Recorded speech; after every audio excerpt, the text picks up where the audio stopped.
প্রিয় দর্শক আসসালামু আলাইকুম। ইলিশ বাংলা নিউজ থেকে স্বাগতম। এখন আমরা আছি ভোলা ইলিশা। আজ 14 তারিখে আনুমানিক রাত 9টা বাজে। বর্তমানে এখানে 5টি লঞ্চ আগামীকালকে রবিবারের জন্য এখানে আজকে লঞ্চে হাজার হাজার লোক আসলে আপনাদেরকে দেখানোর চেষ্টা করব। তবে এখানে যে পরিমাণ লঞ্চ, একটা লঞ্চে আসলে পায়রা দেওয়ার মতন কোনো জায়গা নাই।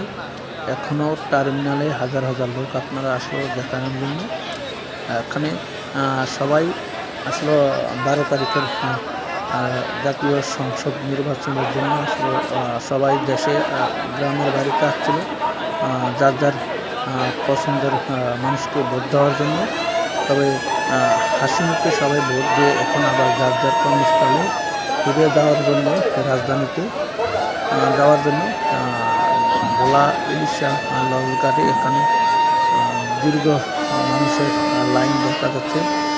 আপনাদেরকে একটু দেখানোর চেষ্টা করব।